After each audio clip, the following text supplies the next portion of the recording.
ప్రస్తుతం ఇక్కడ పట్టణంలోని 3వ వార్డు బీజేపీ పార్టీ కౌన్సిలర్ అభ్యర్థిగా పోటీ చేస్తున్నటువంటి చిట్యాల లక్ష్మీ రాజ్ అయితే ఇక్కడ వార్డులో పెద్ద ఎత్తున ప్రచారం చేస్తున్నారు. ప్రస్తుతం కౌన్సిలర్ అభ్యర్థిగా వారు బీజేపీ పార్టీ నుంచి గెలిస్తే మరో ఏ విధంగా అభివృద్ధి చేయబోతున్నారనే విషయాన్ని వారి మాటల్లోనే తెలుసుకునే ప్రయత్నం చేద్దాం. అన్న నమస్తే అన్న. మరి వార్డులో ప్రచారం చేసిర్రు, ఒక్కరోజు మాత్రమే ప్రచార సమయం ఉంది. మరి ఇప్పటి వరకు చేసినటువంటి ప్రచారానికి ఎలాంటి స్పందన వచ్చింది? ఇప్పటి వరకు చేసిన ప్రచారానికి మంచి స్పందన మాకున్నది. ఎందుకంటే ఇంతకుముందు 2014లో పోటీ చేసి కూడా జనరల్ సీట్లో పోటీ చేసి ఓడిపోయినాం.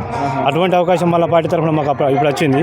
బ్రహ్మాండంగా ఉంది. ఏ ఊరికి అయినా కానీ, అయ్యరపల్లి అయినా కానీ, లక్ష్మీపురం అయినా కానీ, ఇంద్రనగర్ అయినా కానీ మాకు బ్రహ్మాండంగా మంచి ఆదరణ ఉన్నది. వాళ్ళ ధీమనతోని గెలుస్తామనే ధీమా మాకు బాగా ఉన్నది. కాకపోతే మేము ఇంతకుముందు చేసిన పనులు కూడా ఇక్కడ మాకు కులపురం పోవడానికి ధర్నా చేసినాం. అది మాకు వాటర్ రావడానికి చెరువు కట్ట గురించి మీకు ధర్నా చేసి చెరువు కట్ట దాయించుకున్నాం. దాని మత్తడి గురించి కూడా చేసినాం. ఇంతకుముందు చేసిన పనులు ఇప్పుడు ఏ పనులు మాకు వాటర్ ప్లాంట్ ఖరాబ్ అయింది, దాన్ని చెప్పించినాం. డ్రైనేజ్ సమస్య ఉన్నది, కొంచెం ఒకటి మినీ ఫంక్షన్ హాల్ కడతామని చెప్పించినాం. దాని ప్రజల తరఫున మేము హామీ ఇచ్చినాం. అయ్యరపల్లి కూడా ఒకటి 2 పనులు, డ్రైనేజ్ సమస్య ఒకటి, హనుమాన్ టెంపుల్కు కావాలంటే దాన్ని కూడా హామీ ఇచ్చినాం. ఇంద్రనగర్లో కూడా వాటర్ సమస్య ఉన్నది, డ్రైనేజ్ సమస్య ఉన్నది. అవన్నీ గెలిచినాక చెప్పిస్తామని చెప్పి, రోడ్ సమస్య గెలిచినాక చెప్పిస్తామని చెప్పి హామీ ఇచ్చినాం. అంటే ఇంతకుముందు కూడా ఒకసారి కౌన్సిలర్ అభ్యర్థిగా పోటీ చేసి ఓడిపోయారంటారు. మీకోసం ఈసారి ఖచ్చితంగా మిమ్మల్ని గెలిపించాలని కొన్ని కుల సంఘాలు కావచ్చు, ఇది మీ వార్డు ప్రజలు కావచ్చు, తీర్మానాలు కూడా చేసుకునే పరిస్థితికి వచ్చిందట. అంటే ఇలాంటి స్పందన వస్తుందని మీరు అనుకున్నారా? నేను ఫస్ట్ నేను నాకు బలం ఇచ్చిందే వాళ్ళు ఉండమని. ఇప్పుడు మనం 3 జాగాలు ఉన్నాయి మా వార్డు. ఇక్కడ అయ్యరపల్లిలో ఒకరు, అక్కడ ఇంద్రనగర్ ఒకరు, లక్ష్మీపురంలో ఒకరు. ఇక్కడ ఇంత ఉన్న ఓటింగ్ శాతం మాది ఎక్కువ ఉన్నది. బిడ్డ నువ్వు ఇవరకు ఓడిపోయినావు, నీ దగ్గర డబ్బులు లేవు కదా, డబ్బులు లేకుండా నువ్వు బాధపడకు, మేము నీ వెనక మేము ఉన్నావు, నువ్వు ఉండు అని చెప్పి నన్ను వాళ్ళు బలపరిస్తే ఇంటిని తిరిగినా వాళ్ళ బలంతో నేను నిలబడ్డా. ఓకే. అంటే ప్రస్తుతం అయితే ఇక్కడ రాష్ట్రంలో కానీ, ఇక్కడ స్థానికంగా ఎమ్మెల్యే కానీ కాంగ్రెస్ పార్టీ సంబంధించిన వారు ఉన్నారు. మీరేమో బీజేపీ పార్టీ నుంచి పోటీ చేస్తారు. అంటే మీరు గెలిస్తే వార్డు నుంచి నిధులు తీసుకొచ్చి అభివృద్ధి చేద్దామని అంటే మీరు అనుకుంటారా? సాధ్యమవుతుందని మీరు అనుకుంటారా? 100% సాధ్యమవుతుంది సార్. మాకు బండి సంజయ్ అన్న గారు ఉన్నారు, ఎమ్మెల్యే. ఇప్పుడు ఎమ్మెల్యే అంటే వాళ్ళు కాంగ్రెస్లో కోసం, కానీ మా బండి సంజయ్తో మా వార్డు 100% అభివృద్ధి చేయడానికి మాకు అవకాశం ఉంది. ఓకే.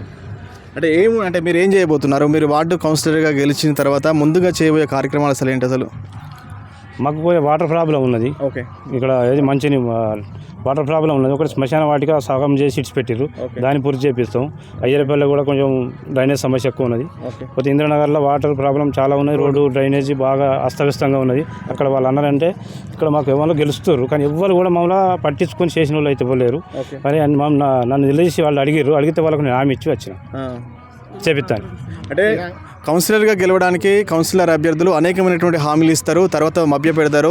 తర్వాత ఇప్పుడు మీరు గెలవడానికి ఇచ్చినటువంటి హామీలు చిట్యాల లక్ష్మి కావచ్చు, రాజు కావచ్చు, తర్వాత గెలిచిన తర్వాత ప్రజలకు ఇచ్చినటువంటి హామీలు నెరవేర్చుతారా లేకుంటే మర్చిపోతారా?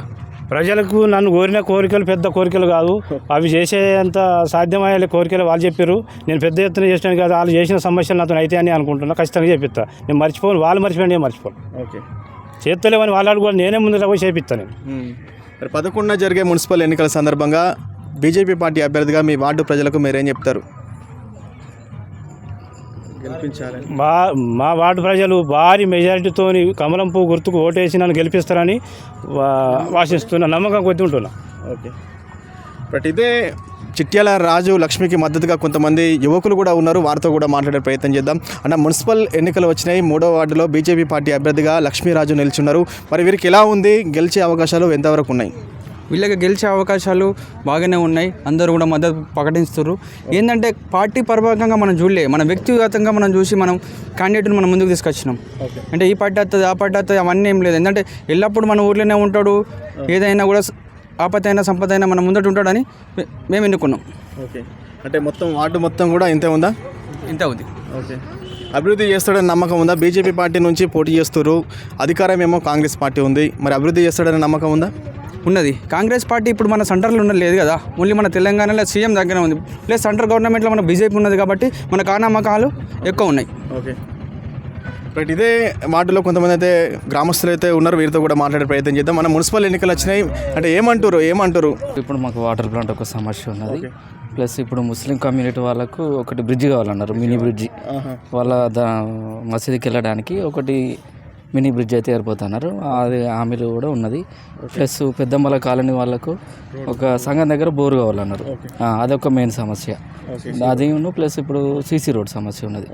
అది ఒక డ్రైనేజ్ సమస్య. వాటికి సంబంధించి కూడా మన బీజేపీ అధికారంలోకి వచ్చిన వెంటనే వాటికి ప్రతి ఒక్కటి హామీలు అనేది సమస్యలు ప్రధాన సమస్యలపైన మాత్రం హామీలు ఇవ్వడం అయితే జరుగుతుంది. అంటే వీళ్ళు బీజేపీ పార్టీ నుంచి పోటీ చేస్తారు, లక్ష్మీరాజు. వీళ్ళు గెలిస్తే మీకు అభివృద్ధి చేస్తాడన్న నమ్మకం ఉందా? నమ్మకం 100% మాకు నమ్మకం ఉంది. ఎందుకంటే సెంట్రల్లో ఉన్నది కదా, సెంట్రల్ నుంచి పిఎం ఫండ్స్ కూడా ప్రతి వార్డుకు వెనుకబడ్డ వార్డు కంపల్సరీ పిఎం ఫండ్స్ అనేవి కంపల్సరీ వస్తాయి. ఆ ఫండ్స్తో మనం డెవలప్ చేసుకోవచ్చు మన వార్డు. ఆ రకంగా ఫండ్స్ అనేవి కంపల్సరీ మన పిఎం ఫండ్స్ నుంచి వచ్చే అవకాశం ఉంది కాబట్టి వార్డు అనేది కంపల్సరీ డెవలప్ అవుతుంది. ఇదే వార్డులో 3వ వార్డుకు సంబంధించి కొంతమంది ఇక్కడ మహిళలు కూడా ఉన్నారు, వారితో కూడా మాట్లాడే ప్రయత్నం చేద్దాం. అమ్మ నమస్తే అమ్మ, మున్సిపల్ ఎన్నికలు వచ్చినాయి, మరి ఏమంటారు, ఊళ్ళో ఏమంటారు?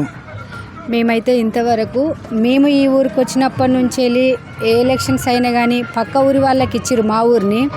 ఈ సంవత్సరం అయితే కనుక ఎస్సీ మహిళకు వచ్చింది కాబట్టి మేము మా ఏరియా నుంచి వెళ్ళి మా వాళ్ళని నిలబెట్టుకొని మా ఊరి డెవలప్మెంటే కోరుకుంటున్నాము.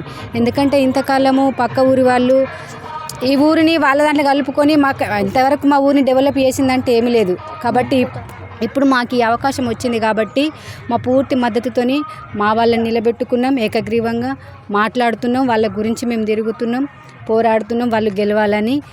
మళ్ళీ వీళ్ళు గెలిచినాక కూడా వీరు పూర్తి మద్దతుతోని మా ఊర్లో ఏమేమి సమస్యలు ఉన్నాయో అవన్నీ నెరవేరుస్తారని మేము ఖచ్చితంగా ఆశిస్తున్నాం. బట్ ఇది 11న జరిగే మున్సిపల్ ఎన్నికల్లో ఖచ్చితంగా 3వ వార్డులో ఎగిరేది బీజేపీ జెండానే అంటూ ఇక్కడ అభ్యర్థితో పాటు గ్రామస్తులు, వార్డు ప్రజలు కూడా ఆశాభావం వ్యక్తం చేస్తున్నటువంటి పరిస్థితి ఉంది. ఖచ్చితంగా బీజేపీ పార్టీ అభ్యర్థి గెలిస్తేనే కేంద్రం నుంచి వచ్చే ఫండ్స్ కానీ స్థానిక పార్లమెంటు సభ్యులు, కేంద్ర హోంశాఖ సహాయ మంత్రి బండి సంజయ్ సారథ్యంలో వార్డును అన్ని విధాలుగా అభివృద్ధి చేస్తామంటూ కూడా వీరు చెప్తున్నటువంటి పరిస్థితి ఉంది. ఇంతకుముందు కూడా లక్ష్మీరాజు కూడా గ్రామంలో, వార్డులో అనేకమైనటువంటి సేవా కార్యక్రమాలు చేశారు. గతంలో కూడా వారు తక్కువ ఓట్ల మెజారిటీతో పోటీ చేసి ఓటమి చెందినటువంటి పరిస్థితి ఉంది. ఈసారి ఖచ్చితంగా గెలుస్తామన్న ధీమా కూడా వ్యక్తం చేస్తున్నారు. ఎందుకంటే వార్డు ప్రజలు కూడా వీరికి మద్దతుగా ఏకగ్రీవ తీర్మానాలు కూడా చేస్తున్నటువంటి పరిస్థితి చూస్తే నిజంగా వీరి విజయం ఖాయమన్నట్లుగా మాత్రం 3వ వార్డులో కనిపిస్తుంది. కెమెరా పర్సన్ రాజుతో ప్రశాంత్, TV8 లక్ష్మీపూర్ నుంచి.